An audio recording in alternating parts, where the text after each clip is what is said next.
TV मराठीवरती आपल्या सर्वांचं स्वागत। आपण पाहत आहात बिग टीव्ही मराठी। मी तृप्ती कदम। पाहूया आजच्या ठळक घडामोडी। काय झालं असं की तुला काळजी वाटायला लागली? तर नाही म्हटलं, आम्हाला या घराणेशाहीचे तळवे चाटायची आम्हाला सवय आहे। माझ्या पंजोबांनी जवाहरलाल नेहरूंजींचे तळवे चाटले, माझ्या आजोबांनी इंदिरा गांधींचे तळवे चाटले, माझ्या बापानं राजीव गांधी आणि सोनिया गांधींचे तळवे चाटले।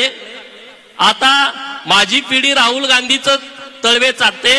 मला पुढच्या पिढीची काळजी आहे की अजून राहुल गांधीनं लग्नच केलं नाही, माझी पुढची पिढी कुणाचं तळवे चाटणार? भारतीय जनता पार्टी आणि महायुतीचं नेतृत्व असं आहे मित्रांनो, भारतीय जनता पार्टी ही कार्यकर्त्यावरती अवलंबून आहे। नरेंद्र मोदी साहेबांसारखा एक निष्कलंक चारित्र्य संपन्न हिरा, कोहिनूर हिरा आपल्या भारताला मिळालाय, तो आपण व्यवस्थितपणे जपला पाहिजे। मला काळजी याची वाटत नाही की शरद पवार विरोध करतायत, उद्धव ठाकरे विरोध करतायत, राहुल गांधी विरोध करतायत, अरविंद केजरीवाल तिकडं, अखिलेश यादव, तेजस्वी यादव, स्टॅलिन, आंध्रावाले, तेलंगणा वाले हे मोदी साहेबांना विरोध करतायत, याची काळजी वाटत नाही। अरे मोदी साहेबांना चीन सारखं शत्रू राष्ट्र विरोध करतंय, त्यांना वाटतंय मोदी साहेब तिसऱ्यांदा पंतप्रधान झाले तर भारत जगात नंबर 1 ला येईल, त्याची काळजी आपल्या सगळ्यांना वाटली पाहिजे मित्रांनो। पाकिस्तान सारख्या राष्ट्राला वाटतंय की मोदी साहेब तिसऱ्यांदा पंतप्रधान झाले नाही पाहिजेत, आणि म्हणून आपल्या सगळ्यांची जबाबदारी आहे मित्रांनो, आपल्याला मोदी साहेबांना तिसऱ्यांदा पंतप्रधान करण्यासाठी या मतदारसंघामधल्या जे मोहिते उमेदवार आहेत त्यांना तर आपण गाडलंच पाहिजे मित्रांनो। त्यांनी अनेक वर्ष या महाराष्ट्रामध्ये काम केलं, पण सांगण्यासारखं काम त्यांच्याकडे काही नाही। माझा नेता इथं आलाय देवेंद्र फडणवीस साहेब, मी दुष्काळी पट्ट्यातला आहे, तुम्ही दुष्काळी पट्ट्यातला आहे। आम्ही नागनाथ अण्णांची चळवळ बघितली शाळेला असताना की 13 दुष्काळी तालुक्यांना हक्काचं पाणी मिळालं पाहिजे। कोरेगाव, फलटण, मान, खटाव, माळशिरस, सांगोला, मंगळवेढा, जत, कवटेमंकाळ, तासगाव, आटपाडी, खानापूर, पलूस, कडेगाव, तेव्हा लोकांना वाटायचं अरे पाणी आम्हाला मिळेल का नाही मिळेल, परंतु आज ज्या दिवशी देवेंद्र फडणवीस साहेब या राज्याचे मुख्यमंत्री झाले, नरेंद्र मोदी साहेब या देशाचे पंतप्रधान झाले, तेव्हा या महाराष्ट्रातल्या दुष्काळी भागाचा दुष्काळी कलंक पुसण्याचं फार मोठं काम हे आपल्या सरकारनं केलं मित्रांनो, हे आपण लक्षात ठेवलं पाहिजे। बारामतीकरांनी कधी पाण्याचा विचार केला नाही, बारामतीकरांनी नुसता त्यांच्या राजकारणाचा विचार केला, जाती जातीमध्ये तेढ निर्माण करण्याचा विचार केला। परवा शरद पवारांनी एक स्टेटमेंट दिलं, काय दिलं की देवेंद्र फडणवीसांच्या नावावरती उमेदवार निवडून येत नाहीत, त्या पवार साहेबांना मला सांगायचं आहे, याच देवेंद्रजींच्या नावावरती 2014 ला 122 आमदार निवडून आले, याच देवेंद्रजीच्या नावावरती 2019 ला 105 आमदार निवडून आले, राज्यामध्ये सत्ता आली। पवारांचं राजकारण कसं झालंय मित्रांनो माहित आहे का? पवारांची पोरगी आता बारामतीमध्ये निवडणूक लढवते, हिचा बाप नास्तिक, देवच मानत नाही शरद पवार, बरोबर की खोटं? शरद पवार नास्तिक, सुप्रियाताईचा नवरा ब्राह्मण समाजाचा, सासू ख्रिश्चन समाजाची, वहिनी ख्रिश्चन समाजाची, एकादशीला ही मटण खाते, चतुर्थीला ही बिर्याणी खाते। मित्रांनो, गणपतीच्या पाया पडायला अंडा करी खाऊन जाते आणि महाराष्ट्रामध्ये या लोकांचं राजकारण करते। आपल्याला या सगळ्या लोकांना गाडायचं आहे मित्रांनो। मोदी साहेबांनी या देशाची शान वाढवली आहे, 22,000 कोटीची शस्त्रास्त्र पहिल्यांदा भारतानं जगातल्या 83 देशाला निर्यात केलेत मित्रांनो, 22,000 कोटीची। पूर्वी सगळे आपण शस्त्रास्त्र बाहेरून घ्यायचो, ही ताकद मोदी साहेबांच्या मध्ये आहे। आपल्या दुष्काळी पट्ट्याला इतकं पाणी दिलं, माडाची काय परिस्थिती आहे? 2009 ला शरदचंद्रजी पवार साहेब इथून निवडून गेले, हे पंतप्रधान पदाचे उमेदवार आहेत, माघारी परत त्यांनी फिरकून बघितलं नाही। 2014 ला परत यांचा उमेदवार निवडून दिला, त्यांनी इकडे परत काही काम केलं नाही। रणजित नाईक निंबाळकरांच्या नेतृत्वात इतकं मोठं काम झालंय मित्रांनो, तर आपण त्यांच्या बाजूने उभं राहिलं पाहिजे। मी महायुतीच्या नेत्याचं अभिनंदन करेल की अहमदनगरचं नाव बदलून पुण्यश्लोक अहिल्यादेवी नगर करण्याचा क्रांतिकारी निर्णय राज्य सरकारनं घेतला।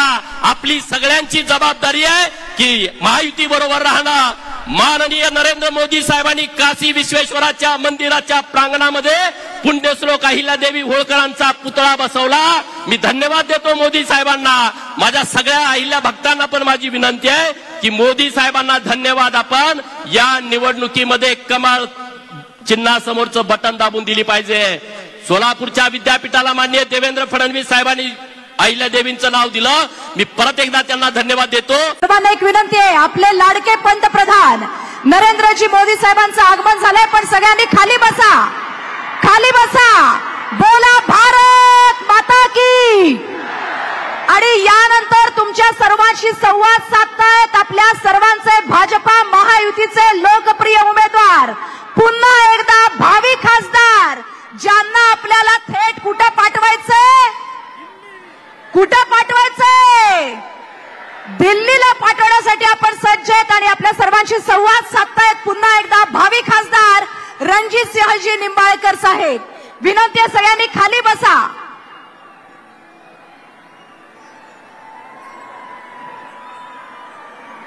उपस्थित विशाल असा जनसागर महिला बंधू भगिनींनो, आपल्याला या ठिकाणी संबोधित करणारे देशाचे नेते आदरणीय पंतप्रधान नरेंद्र मोदी साहेबांचं या ठिकाणी आपल्या सर्वांच्या तर्फे मी स्वागत करतोय।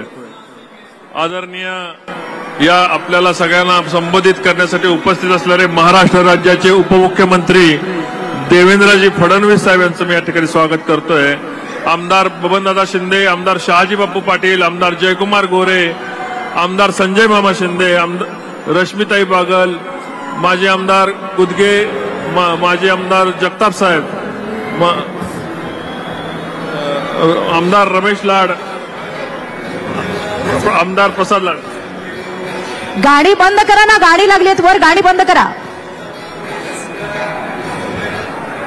आमदार प्रसाद लाड साहेब, उपस्थित शिवसेनेचे नेते सावंत साहेब, कल्याणराव काळे साहेब, प्रशांत परिचारक साहेब, गोपीचंद पडळकर साहेब, मी शिवरूप खर्डेकर साहेब,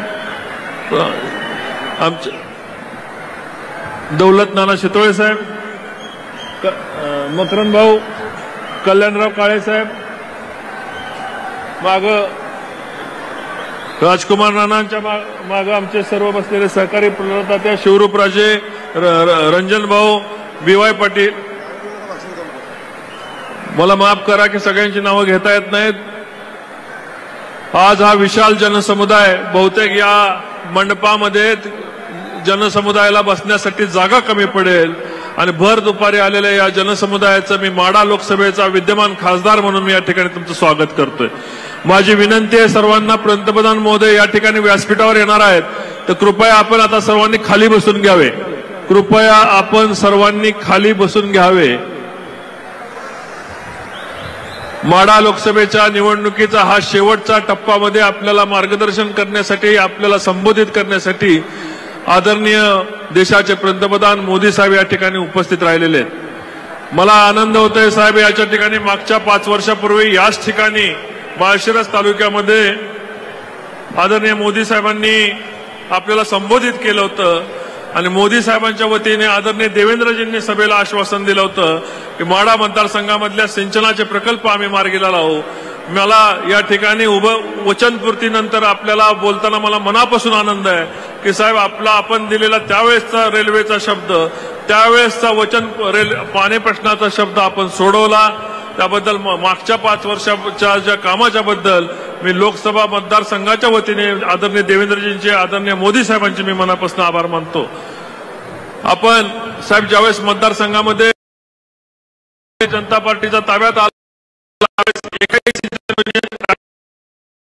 परवानग्या रद्द झाल्या होत्या, काही सिंचन योजनेला प्रशासकीय मान्यता नव्हत्या।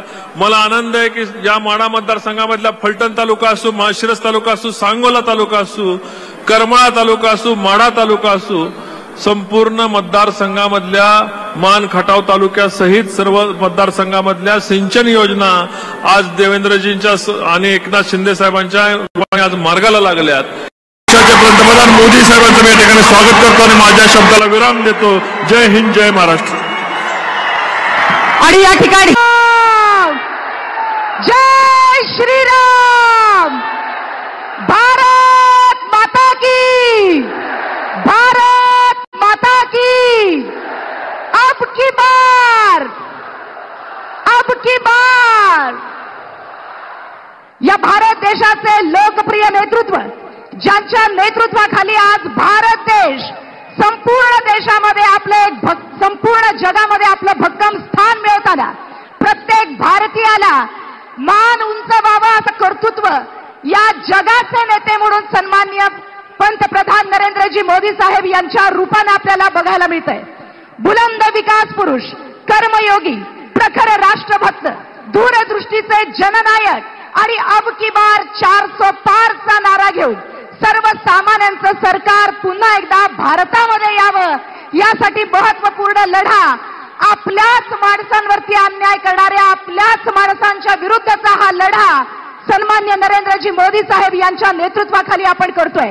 मी पुन्हा एकदा माढा लोकसभेचे भाजपाचे आणि महायुतीचे अधिकृत उमेदवार सन्मान्य रणजितसिंहजी निंबाळकर साहेब यांच्या प्रचारार्थ आयोजित केलेल्या या विजयी संकल्प सभेला संबोधित करणारे सन्मान्य नरेंद्रजी मोदी साहेब यांचं मनपूर्वक स्वागत करते आणि या प्रसंगी त्यांचा सन्मान, त्यांचं स्वागत संपूर्ण धनगर समाजाच्या वतीनं या ठिकाणी संपन्न होतोय.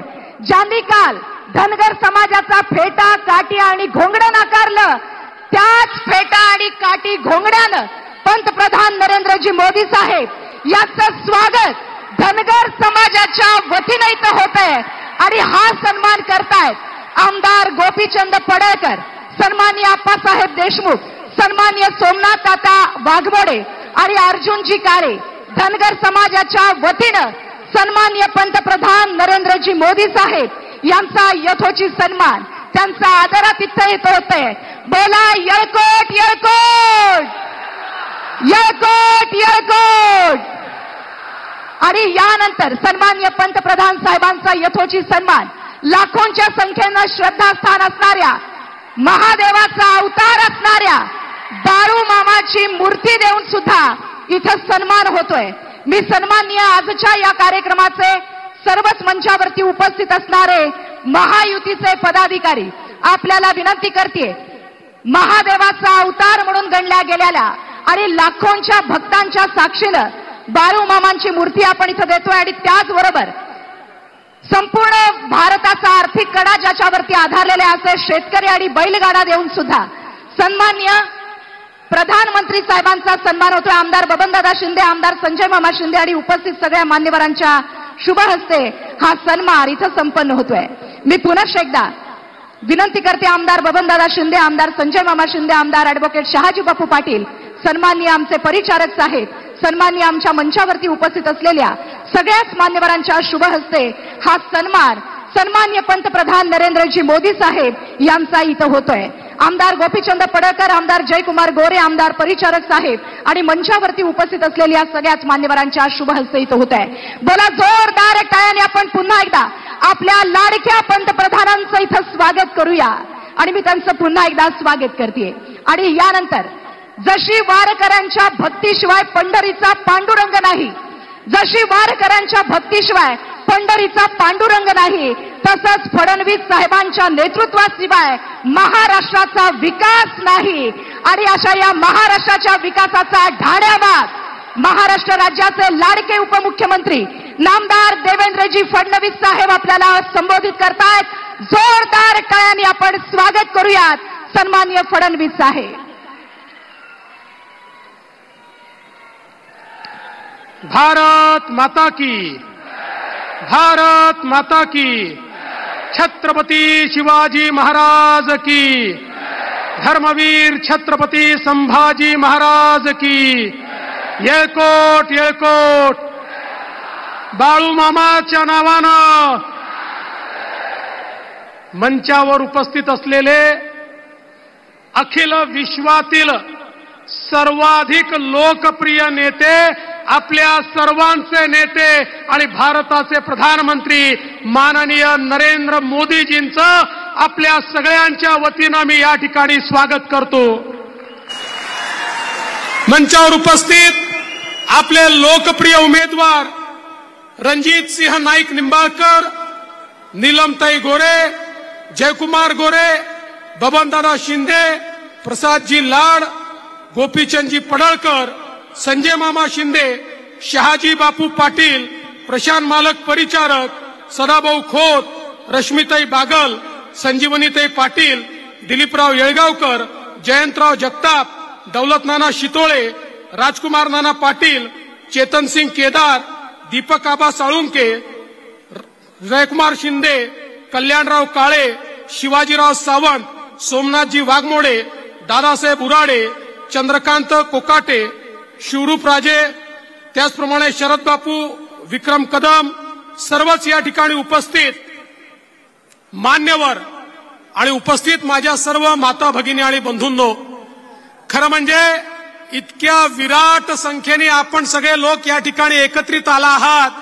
माझ्या मनात कुठली शंका नाही. पुन्हा एकदा म्हाडा मतदारसंघातनं रणजित सिंग नाईक निंबाळकरच निवडून येणार.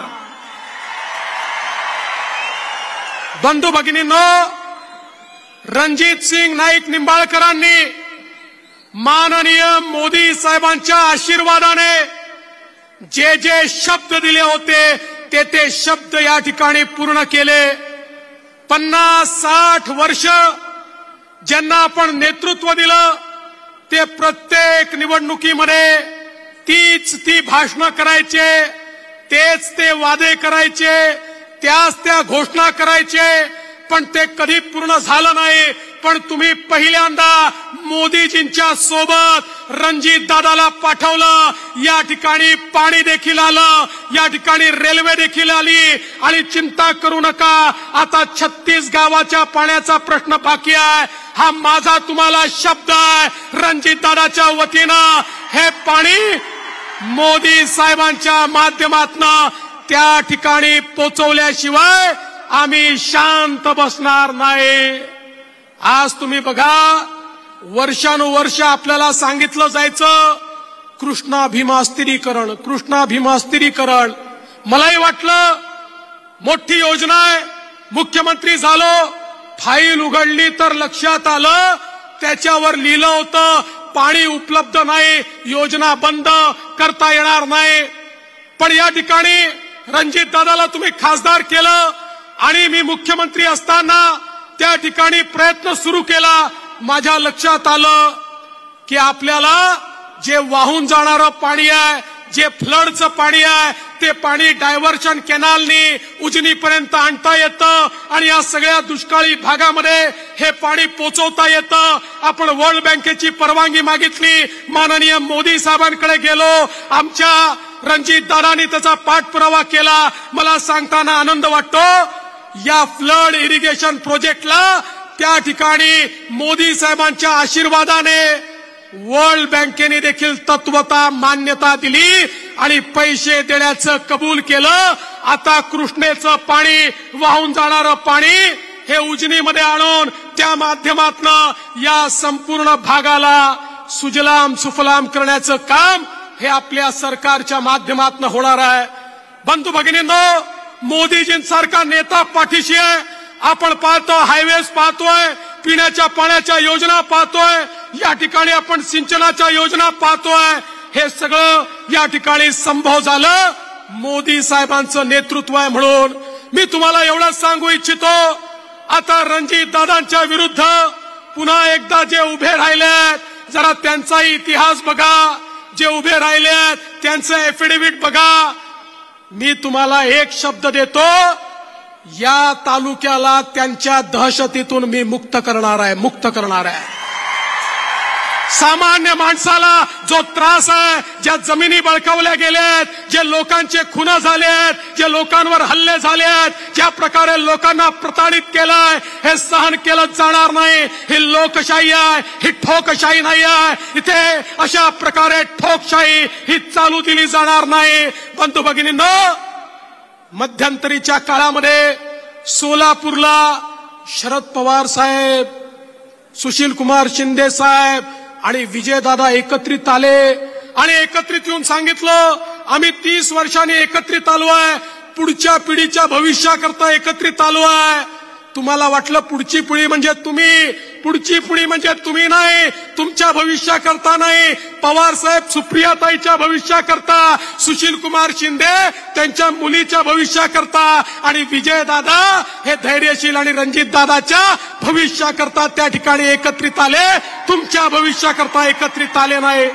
आज आमचा रामोशी समाज या ठिकाणी एक प्रामाणिक समाज आहे. या समाजाला ज्या प्रकारे वापर करून या समाजाचं या ठिकाणी अधपतन करण्याचा जो प्रयत्न झाला, आता त्याचाही मुकाबला केला जाईल आणि रामोशी समाजाच्या पाठीशी, धनगर समाजाच्या पाठीशी आणि सर्व समाजाच्या पाठीशी पूर्ण आमची महायुती उभी राहील एवढंच सांगतो. पुन्हा एकदा आपल्या सगळ्यांच्या वतीनं माननीय मोदी साहेबांचं या ठिकाणी स्वागत करतो आणि रणजित दादांना पुन्हा दिल्लीला पाठवा. कमळाचं बटन दाबलं, वोट केवळ रणजित दादांना मिळत नाही, तुमचं वोट थेट मोदी साहेबांना मिळतं. त्यांना मतदान करण्याकरता रणजितदादांना निवडून द्या एवढीच विनंती करतो आणि माझं बोलणं संपवतो. जय हिंद, जय महाराष्ट्र. सम्मानीय फडणवीस साहिबान मी आभार व्यक्त करती हूं और इसी के बाद मैं आमंत्रित करती हूं इस विश्व के सबसे बड़े लोकतंत्र के सबसे लोकप्रिय प्रधानमंत्री, जिनका ध्येय है वैभवशाली भारत, संकल्प है विकसित भारत और सोच है निर्भर भारत, आदरणीय इस देश के प्रधानमंत्री नरेंद्र मोदी जी. बोलो जय श्री राम, जय श्री राम, भारत माता की. सम्मानीय मैं मोदी साहब को निवेदन करती हूँ इस सभा को संबोधित करें. छत्रपति शिवाजी महाराज की, छत्रपति शिवाजी महाराज की, छत्रपति शिवाजी महाराज की.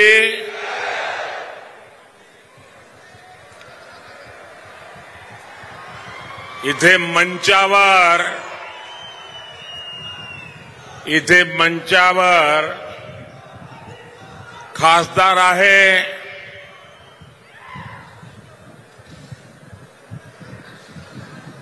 आणि एक कामदार सुद्धा आहे.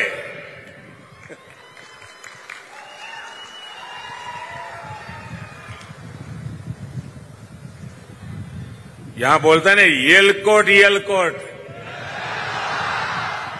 येलकोट येलकोट येलकोट येलकोट येलकोट येलकोट.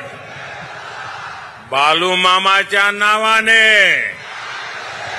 बालू मामाच्या नावाने. हर हर महादेव.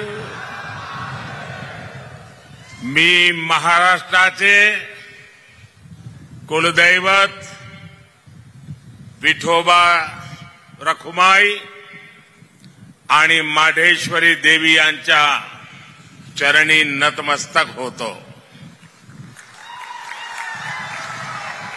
तुम्हा सर्वांनाही माझा प्रेमपूर्वक नमस्कार.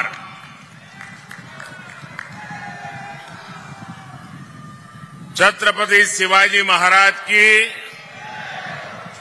इस पवित्र भूमि को मैं श्रद्धापूर्वक नमन करता हूं. ये धरती संतों की है. वारकरी संप्रदाय, अनेक संतों का आशीर्वाद हम सबके ऊपर है. उनकी प्रेरणा से आज मोदी विकसित भारत के लिए आपसे आशीर्वाद मांगने आया है. सबसे पहले तो मैं क्षमा मांगता हूं. क्षमा इस बात की कि हमारे देश के पॉलिटिशियनों ने ऐसी आदत डाली है कि सभा अगर 11 बजे घोषित होती है तो नेता 1 बजे आता है, और जनता को भी धीरे धीरे आदत लग गई, हाँ यार वो तो 1 बजे आएंगे. अब मेरी मुसीबत है कि मैं समय पे आ जाता हूं और उसके कारण बहुत से नागरिकों को अन्याय होता है। मैं आया हूं तब से देख रहा हूं पूरा जुलूस आ रहा है वहां से। अब इतनी बड़ी तादाद में जो लोग आ रहे हैं, मैं उनको मेरी बात नहीं कह पाऊंगा, इसलिए जो अभी पहुंचे नहीं हैं, मैं उनकी भी पहले से क्षमा मांगता हूं, क्योंकि आगे के कार्यक्रम में जाने के लिए मैं अपनी बात करके चला जाऊंगा। तो आप कृपा करके मुझे क्षमा कीजिए। आप इतने दूर दूर से आते होंगे, गांवों से आते होंगे और इस सभा के लिए आते होंगे, लेकिन मेरी कठिनाई है कि मैं आपके दर्शन किए बिना आगे निकल जाऊंगा। तो मैं क्षमा मांग करके मेरी बात शुरू करता हूं। लेकिन साथियों, ये जो हुजूम मैं देख रहा हूं, वहां धूप में भी इतने लोग खड़े हैं, ये प्यार, ये बहुत बड़ी ताकत होती है जी। इतनी बड़ी तादाद में माताएं बहनें आशीर्वाद देने आए, जीवन में इससे बड़ा सौभाग्य क्या होता है जी। पिछले 10 साल में आपने जब से मुझे काम दिया है, अपने शरीर का कण कण और समय का पल पल सिर्फ और सिर्फ नम्र भावपूर्वक आपकी सेवा में लगाया है।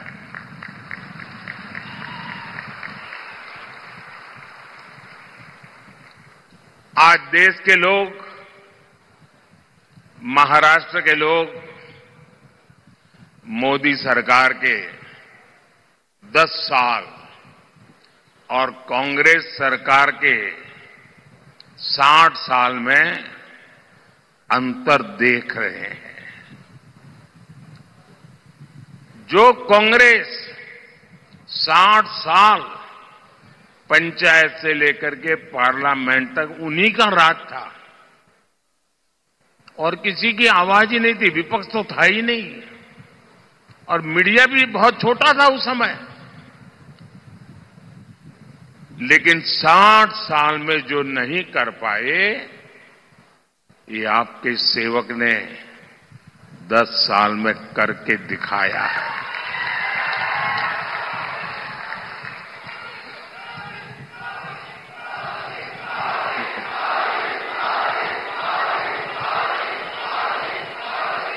पिछले 60 साल में आपने कई बार कांग्रेस के सभी प्रधानमंत्रियों के मुंह से, उनके सभी नेताओं के मुंह से एक ही बात सुनी होगी, गरीबी हटाएंगे, गरीबी हटाएंगे, गरीब माला जपते रहते ना, और हर चुनाव में गरीब गरीब गरीब गरीब गरीब गरीब गरीब गरीब गरीब गरीब गरीब गरीब गरीब, यही माला जपते रहते थे। उससे आगे कुछ नहीं करते थे।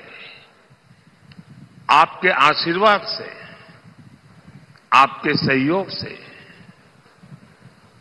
और आपने मुझे जो कुछ भी शिक्षा दीक्षा दी है, उसके कारण 10 साल में इस देश के 25 करोड़ लोगों को गरीबी से बाहर निकालने में हमें सफलता मिली है। भाइयों बहनों, आप मुझे बताइए, कोई अगर गरीबी से मुक्त होता है तो आपको अच्छा लगता है कि नहीं लगता है? कोई गरीब का भला हो तो आपको अच्छा लगता है कि नहीं लगता है? जरा माताएं बहनें बताएं, अच्छा लगता है कि नहीं लगता है? अच्छा लगता है। अगर किसी को गरीबी से बाहर निकालते हैं तो हमें पुण्य मिलता है कि नहीं मिलता है? पुण्य मिलता है कि नहीं मिलता है? ये 25 करोड़ लोग गरीबी से बाहर निकले तो इसका पुण्य किसको मिलेगा? इसका पुण्य किसको मिलेगा? इसका पुण्य किसको मिलेगा? इसका पुण्य किसको मिलेगा? इसका पुण्य किसको मिलेगा? मोदी को नहीं मिलेगा। ये जो 25 करोड़ गरीबी से बाहर आए हैं ना, वो जो आशीर्वाद दे रहे हैं, उस पुण्य के हकदार सिर्फ और सिर्फ आप लोग हैं, क्योंकि आपने वोट देकर मोदी को ये काम करने के लिए कहा था। और इसलिए इस पुण्य के सच्चे अधिकारी आप हैं। आज 80 करोड़ देशवासियों को उनकी थाली भरी हुई रहती है, उनका चूल्हा जलता रहता है, उनका बच्चा भूखा नहीं सोता है, 80 करोड़ लोगों को मुफ्त खाना मिलता है। इसका पुण्य किसको मिलता है? आपको मिलता है। आपने मोदी को वोट देकर के ये पुण्य कार्य करने के लिए भेजा है। साथियों, जब देश में मजबूत सरकार होती है तो उसका ध्यान वर्तमान के साथ ही भविष्य की योजनाओं पर भी होता है। यही सोचकर आज भाजपा सरकार रेल, रोड, एयरपोर्ट पर अभूतपूर्व खर्च कर रही है। जितना कांग्रेस सरकार ने अपने 10 साल में खर्च किया, उतना आज हम 1 साल में खर्च कर रहे हैं। तभी तो आज आप हर तरफ आधुनिक इंफ्रास्ट्रक्चर देख रहे हैं। इसका सीधा लाभ भगवान विट्ठल की इस धरती को भी हो रहा है। यहां पालकी मार्ग हो, रेलवे का काम हो, एयरपोर्ट का काम हो, ऐसे हर काम पर महायुति की हमारी सरकार तेजी से काम कर रही है। भाइयों और बहनों, महाराष्ट्र की जनता जब प्यार देती है, जब आशीर्वाद देती है, तो कोई कसर नहीं छोड़ती है। लेकिन अगर कोई अपना वचन पूरा नहीं करता, तो महाराष्ट्र की जनता उसे भी बराबर याद रखती है। रखती है कि नहीं रखती है? और हिसाब बराबर समय आने पर चुकता करती है कि नहीं करती है?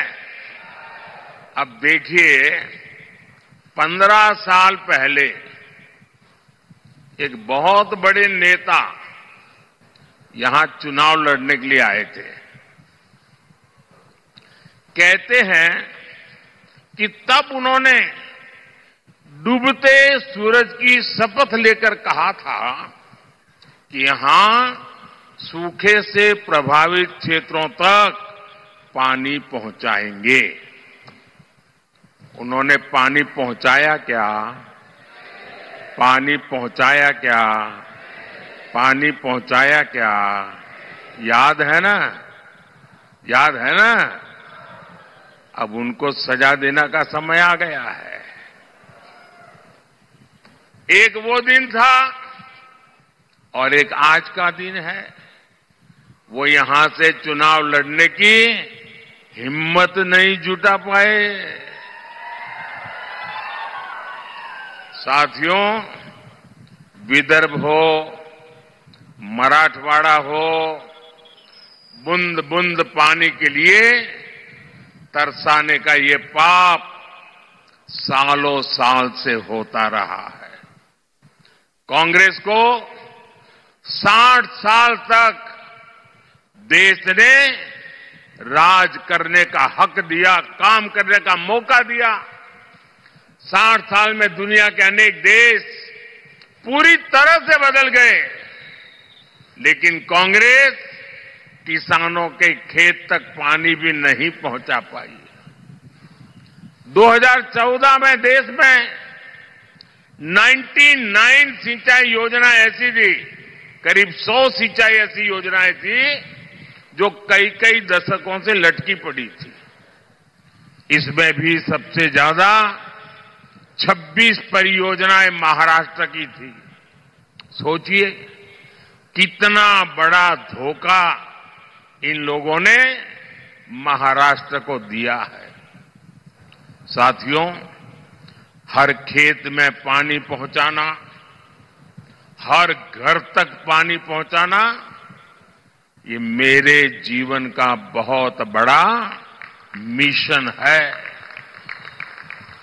2014 में सरकार बनने के बाद मैंने पूरी शक्ति इन सिंचाई परियोजनाओं को पर लगा दी। आज कांग्रेस की लटकाई वो करीब करीब 100 सिंचाई परियोजनाओं से 63 परियोजनाएं पूरी हो चुकी है। जिस नीलवांडे डैम का इंतजार 50 सालों से हो रहा था, उसे हमने पूरा करवाया। गौसीखुर्द परियोजना का ज्यादातर काम एकनाथ जी, अजित दादा और देवेंद्र जी की टीम तेजी से पूरा कर रही है। हमारी सरकार 5 साल में ही 11 करोड़ से ज्यादा घरों तक नल से जल पहुंचा चुकी है। 10 साल में माइक्रो इरिगेशन का दायरा भी 2 गुने से अधिक बढ़ा है। इसका लाभ यहां केले की पैदावार से जुड़े किसानों को भी हो रहा है। साथियों, जब देश की आजादी के 75 साल हुए, इतना बड़ा उत्सव था, कोई और नेता होता तो क्या करता? कोई एक बड़ा स्तंभ खड़ा कर देता, उस पर अपना नाम लिखवा देता, कोई ऐसी चीज बना कर देगा, खुद के नाम पर जड़ देता।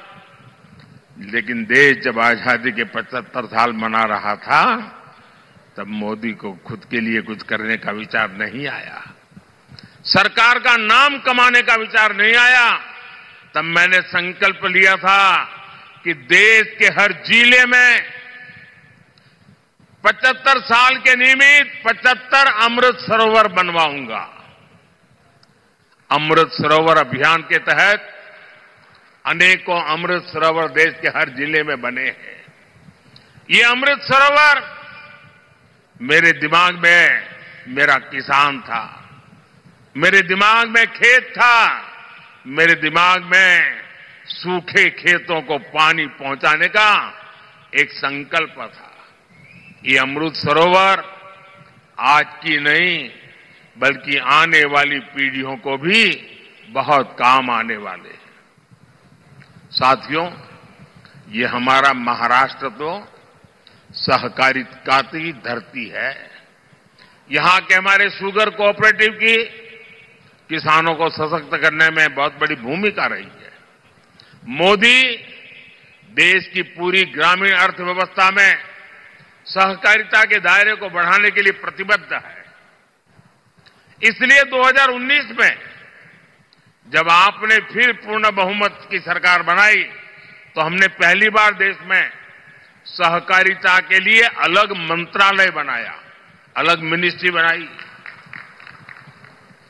हमने देश भर में 10,000 किसान उत्पादक संघ एफपीओ बनाने का अभियान शुरू किया, जिसमें से 8,000 बन भी चुके हैं। यहां महाराष्ट्र में ऑनलाइन बिक्री से लेकर एक्सपोर्ट तक यहां के हमारे किसान उत्पादक संघों का दायरा लगातार बढ़ रहा है, लगातार बढ़ रहा है। ये हमारी पीएसएस, उनको भी मजबूत किए जा रहा है। इनको सरकार की अनेक दूसरी योजनाओं की सेवाएं देने के लिए भी तैयार किया जा रहा है। आने वाले 5 वर्षों में सरकार का लक्ष्य 2 लाख सहकारी समितियां बनाने का है। साथियों, आप सभी जानते हैं कि जो छोटा किसान होता है, उसके पास भंडारण की पर्याप्त सुविधा नहीं होती है, इसलिए उसे मजबूरी में कम दाम पर अपनी उपज बेचनी पड़ती है। अब हमने दुनिया की सबसे बड़ी अन्न भंडारण योजना पर काम शुरू किया है। इसकी जिम्मेदारी भी सहकारी संस्थाओं को दी गई है। इसे किसान को अपने हिसाब से उपज मार्केट में लाने का विकल्प मिलेगा। बीजेपी ने अपने संकल्प पत्र में प्याज, टमाटर और आलू किसानों की उपज की भी चिंता